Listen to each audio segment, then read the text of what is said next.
Joining me now on the program, Labor MP Nick Champion and Liberal frontbencher Senator Mitch Fifield. Gentlemen, it's good to see you both. Obviously, the events of last week were tragic. There is a call for some sort of compromise this week. Nick, first to you. The signs of a compromise look very, very unlikely at this point. Well, every time Tony Abbott says no to the government and no to the offers we've made, and we've made Malaysia plus Nauru plus a review of temporary protection visas, which is a significant shift for the government. But every time Tony Abbott says no to the government, he's saying yes to people smugglers and yes to more boats. And it's an incoherent position for Tony Abbott to do this. For 2 years, he's been banging on about boats, and now when push comes to shove, he invents some newfound, commitment to human rights and to the UN, and uses that as a fig leaf to hang further opposition on. He just can't help himself saying no, and it's about time he starts listening to Judy Moylan, who was on radio this morning saying Nauru wouldn't work, and starts listening to Mal Washer, and starts listening to the counsel of Philip Ruddock behind the scenes, who's been saying that they need a suite of options.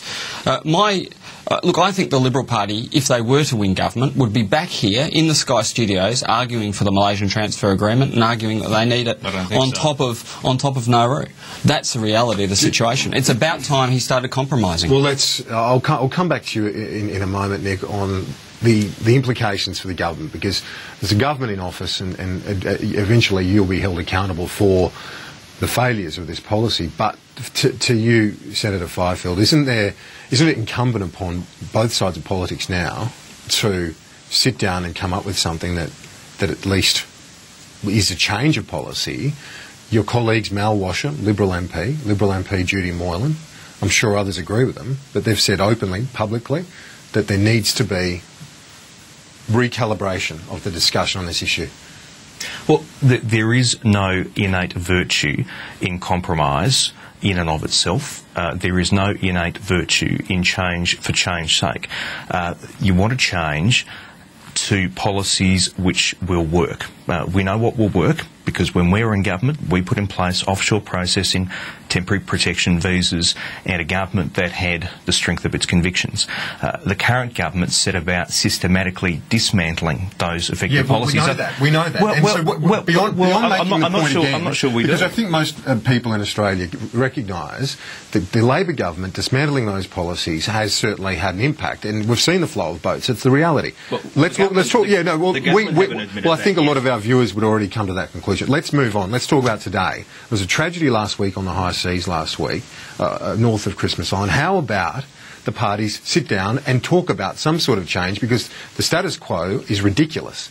Both major parties back offshore processing, and it's not in place. Well, not all offshore processing is equal. That's the important point. And to your earlier point, Kieran, the current government haven't yet admitted that we are in this situation we know because the change has made a big impact. Now we're seeing the boats still come. Let's talk about now, because the point scoring on the past, I think most people would recognise that the change has had a damaging impact, or at least on the flow of boats. Kieran, how about a change now to fix it? Kieran, it's not point scoring to say that the government of the day needs to recognise the reasons that we're in the predicament that we are. It's not unless the government of the day recognises the reasons that we are where we are that they will actually be prepared to focus on a solution. And the solution is a return to offshore processing at Nauru and temporary protection visas. Why doesn't the government just do that and say, be done with it? The coalition's been calling for this. Put it in place, and surely something's got to improve the current status quo.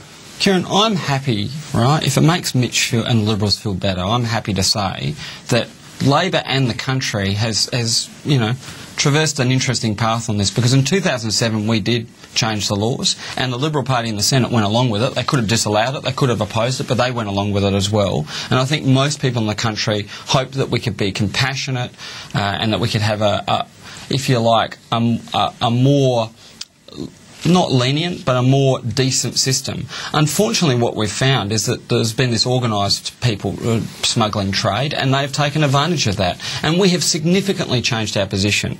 And we've offered Nauru in combination with the Malaysian Transfer Agreement and a review of temporary protection visas. Now, that review doesn't need to be long. It could be quite a short review.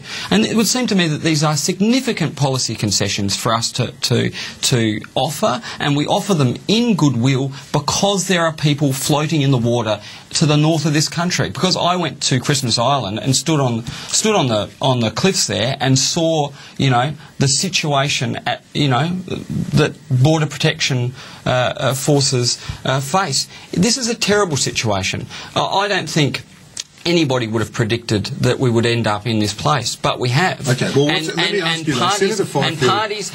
Parties have to. When the facts change, you should change your position. We've changed our position. It's about time you changed yours. It's just simply not good enough to come in here and reel off these crap lines straight out of Mark Textor's focus groups. It's not good enough to do that. It's about time you started compromising. Listen to Ruddock. Nick, listen to this. Listen to Moylan. You guys caused this problem. You guys created this situation. It's about time you guys fixed it. And the way you can fix it is by putting in place the policies we all know work. Let me interject there, because I do want to ask you that point. Senator Fifield made the point earlier in the debate about the coalition having a suite of policies that were effective. Now, whether or not you think they're going to work again, or Andrew Metcalf of the Immigration Department thinks they're going to work again, that's basically Tony Abbott's stance. He doesn't show any sign of wavering on it. Why not adopt it? Because surely it's got to be better than the status quo. But listen to what we've offered. The Malaysian Transfer Agreement, which is tougher again than what John Howard introduced in 2001. 800. But it will be part of a suite of options. If you pass the bill, the Malaysian Transfer Agreement, Nauru on top of that, plus a review of temporary protection visas. That is as close as you're going to get to the Liberal Party policy, isn't it? And it's a pretty good suite of options. And Philip Ruddock behind the scenes is offering, saying to the opposition leader, you should take this up. Okay, well, Judy Moylan, Mal Washer, how many people who are decent conservatives, like my grandfather's conservatism, offering goodwill? And Tony Abbott keeps on saying no to the government because it's in his political interest. He won't, and every time he does that, he says yes to people smugglers. All right, Senator Fifield's response to that, and through the likes of Mal Washer and Judy Moylan directly, what do you say to them this morning, your colleagues, the Liberal Party room, who are saying that there needs to be some sort of shift? We'll have a Liberal Party room meeting, and I assume if people have views, they'll put those at that meeting. But our view is, as it always has been, that there are pretty simple, pretty straightforward solutions which work. It is the government's pride, more than anything, that is stopping the reintroduction of the policies which we know were effective.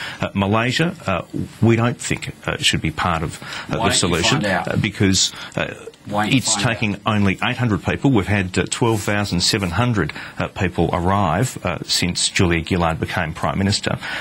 In return, Australia would have to take 4,000 people. Malaysia doesn't have the UN protections that would be in place in Nauru. So neither does Indonesia, and you want to turn boats back to go back to Indonesia. So you can't really hide behind that fig leaf, Mitch. We're going to take a break, and we'll be back with more discussion on the issues of the day, so stay with us on AM Agenda.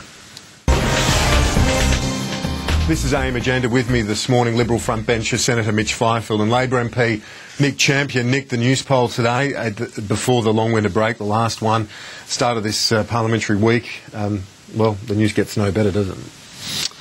Well, look, I think people look at polls and, I won't say that I don't look at them. I take some regard to public opinion. But look, I guess we have to get past the July mark and get some of this very big legislation, very controversial legislation behind us, and then we'll sort of see where we're at in a couple of months' time.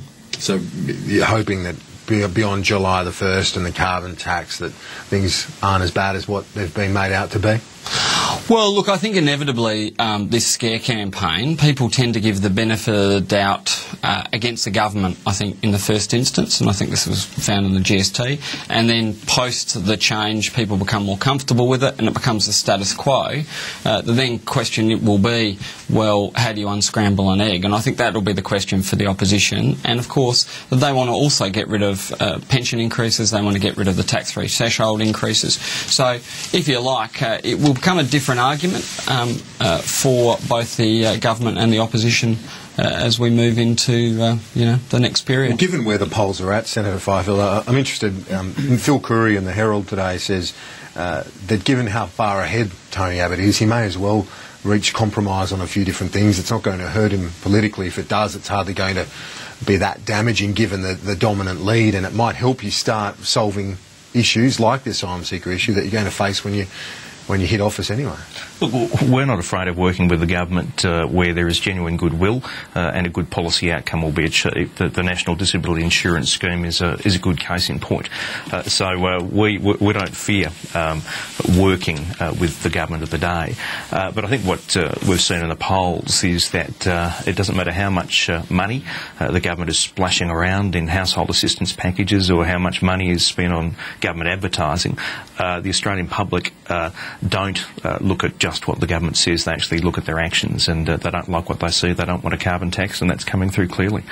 And with Tony Abbott's personal rating, it's about the same as the Prime Minister Gillard, isn't it? Well, what do you put that down to? Is it the fact that he's had to be so negative in attacking the government? I mean, that's the general school of thought when it comes to Tony Abbott's personal rating. It doesn't really matter given how strong the primary vote is.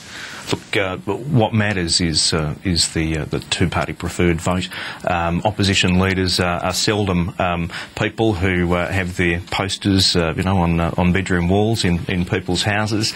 John Howard was never ahead of Paul Keating, but we did well on the polls. That's what matters. We're not into the popularity contest. We're into delivering policies that people want, and I think the polls reflect that the public are seeing that. Well, gentlemen, it's good to see you both this morning. Senator Fifield, Nick Champion, thank you for that. Cheers, Karen. And there have been enormous celebrations on